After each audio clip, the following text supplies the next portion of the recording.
Ya, sebelum pandemi menyerang pada pertengahan 2019 lalu, harga batu bara pernah runtuh terendah sejak tahun 2017. Salah satu penyebabnya adalah dilepasnya investasi 150 produsen minyak oleh satu negara saja, yaitu Norwegia.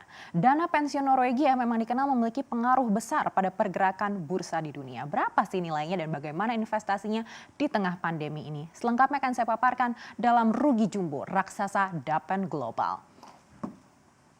Kita akan langsung lihat slide yang pertama. Sebelumnya kita akan melihat seperti apa situasi ekonomi Norwegia sebelum pandemi. Menurut riset yang dilakukan oleh BEV Group, VMLY&R bersama dengan The Wharton School of the University of Pennsylvania, Norwegia ini ditetapkan sebagai negara ke-9 dengan perekonomian paling stabil di dunia tahun 2019. Artinya secara keuangan, Norwegia ini negara yang matang dan penuh perhitungan untuk menjaga stabilitas perekonomian rakyatnya. Ini bisa kita lihat juga dari nilai PDB dan PDB per kapitanya dengan populasi yang hanya sekitar 5,3 juta penduduk di atas area seluas 323.000 km persegi. Jadi bisa Anda bayangkan ya, luasnya 2 kali Pulau Jawa, tapi penduduknya hanya setengah dari penduduk Jakarta. Jadi bisa dibilang Norwegia ini makmur dan memiliki ruang yang cukup untuk memberlakukan physical distancing di tengah pandemi ini. Sedangkan PDB per kapitanya 74.357 dolar Amerika Serikat. Memang tidak bisa dibandingkan dengan Indonesia ya, tapi sebagai gambaran saja nih, Indonesia PDB per kapitanya di 2019 ini 4.193 dolar AS. Jadi bisa Anda hitung berapa kali lipatnya. Jadi dari segi keuangan dan kenyamanan, pemerintah Norwegia ini sudah termasuk sangat berkemampuan untuk menghidupi rakyatnya hingga unit terkecil, termasuk masyarakat yang tergolong berpenghasilan rendah atau tidak pasti. Pengelolaan keuangannya cukup transparan dan tepat sasaran. Rakyat pun percaya sekali dengan pemerintahnya. Bahkan menurut rating dari usnews.com, skala korupsi di Norwegia dari skala 100 hanya 0,1 saja. Di sisi lain, transparansi pemerintahnya mencapai nilai 99. Tapi ternyata meskipun punya amunisi cukup untuk bertahan, keok juga di tengah pandemi. Apa saja indikatornya? Kita lihat slide berikutnya. Jadi pemerintah Norwegia ini dikenal juga karena nilai Sovereign Wealth Fund alias dana pensiun pemerintah yang nilainya sangat besar. Bahkan ditetapkan menjadi dana pensiun terbesar di dunia untuk nilai yang lebih dari 1 triliun dolar Amerika Serikat. Dana ini didapat dari saham industri migas yang nilainya sangat besar, mencapai 3 kalinya PDB Norwegia. Kalau Anda ingat di slide sebelumnya, PDB-nya saja sudah besar ya. Dan di Eropa ini Norwegia termasuk produsen migas terbesar juga. Nah, kenapa saya katakan di slide sebelumnya kalau Norwegia keok mengalami pandemi? Karena negara ini ternyata sempat menjadi epicentrum penyebaran di awal Maret lalu. Ini membuat perekonomiannya tertunduk lesu dan efeknya tingkat pengangguran jadi tinggi, bahkan paling tinggi selama 75 tahun. Diperkirakan angka ini akan mencapai 5,9% di tahun ini. Nah, ini akhirnya membuat pemerintah Norwegia menyepakati krisis alias paket krisis besar-besaran untuk menolong karyawan yang di PHK, freelancer, wira swasta, UMKM, dan lain-lain. Untuk itu dibutuhkan dana 100 miliar kroner atau kalau dirupiahkan 145 triliun rupiah untuk membantu masyarakat. Nah, demi menjaga likuiditas, akhirnya pemerintah Norwegia sepakat menggunakan dana pensiun ini. Padahal ada ketentuan kalau batas maksimal penarikan dana pensiun ini adalah 3% saja dari total modal dana di 2020. Namun di bulan Mei lalu akhirnya yang ditarik itu adalah 4,2%. Artinya 1,2% lebih tinggi dari ketentuan.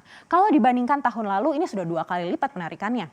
Jadi di bulan Mei lalu diambil 420 miliar kroner dana pensiun Norwegia atau sekitar 41 miliar dolar Amerika Serikat. Baru saja berusaha menyumpal defisit di bulan Mei, kabar buruk datang kembali di bulan Juni alias laporan semester pertama 2020. Jadi nilai dana pensiun ini di akhir Juni 2020 berjumlah 10,4 triliun kroner.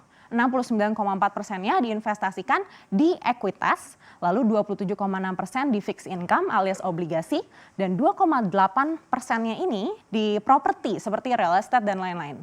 Nah, jumlah ini adalah hasil dari anjloknya investasi selama 6 bulan. Mulai dari ekuitas yang minus hingga 6,8% dan real estate yang minus 1,6%. Untungnya fixed income ini masih bisa menolong dengan plus 5,1%. Nah, jadi total penurunannya rata-rata berjumlah 3,4%, yaitu 188 miliar kroner atau kalau didolarkan itu 21,3 miliar dolar AS. Kenapa bisa anjlok sebesar itu? Karena memang saham-saham migas di dunia kan juga ambles hingga 33,1%. Belum lagi ada kelebihan supply di Saudi Arabia. Sedangkan investasi dana pensiun Norwegia ini kan memang sumber terbesarnya adalah migas. Jadi jelas memang sangat terpukul. Dan meskipun Norwegia ini dana pensiunnya sangat terpukul, dia tidak sendirian. Ada beberapa dana pensiun di beberapa negara juga mengalami pukulan hebat. Kita akan cek slide berikutnya. Saham migas tertekan karena pandemi. Akibatnya beberapa dana pensiun yang berinvestasi di migas juga pasti berdampak dalam. Yang pertama jelas Norwegia ya, sudah kita bahas tadi sebagai dana pensiun terbesar nomor 1 di dunia. Yang kedua ini adalah China Investment Corporation atau CIC. CIC ini nilainya sekitar 941 miliar dolar Amerika Serikat hingga akhir 2019. Belum ada rilis pasti berapa kerugian di semester 1 2020.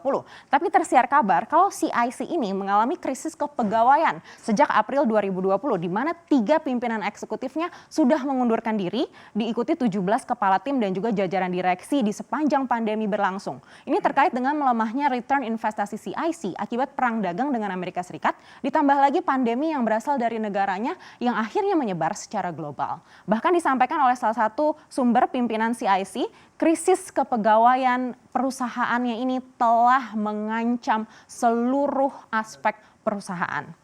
Dan berikutnya adalah Abu Dhabi Investment Authority di posisi ketiga, dana pensiun terbesar di dunia. Nilainya ini sekitar 579 miliar dolar Amerika Serikat. Dan dengan hancurnya saham migas di seluruh dunia, Adiani dikabarkan juga masih mencari alternatif investasi untuk mencegah penurunan semakin dalam.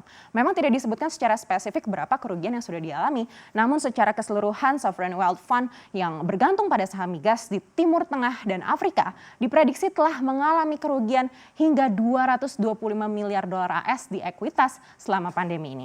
Jadi kalau di rata-rata seluruh SWF terbesar di dunia ini diprediksi sudah tertekan hingga 12,5%. Apakah ini akan terus berlangsung hingga akhir tahun meskipun sentimen vaksin semakin kuat? Kalaupun sudah ditemukan vaksin, seperti apa rencana recovery-nya? Dan berapa lama waktu yang dibutuhkan untuk mengembalikan investasi SWF global? Kita akan tunggu nanti seperti apa ya. Demikian.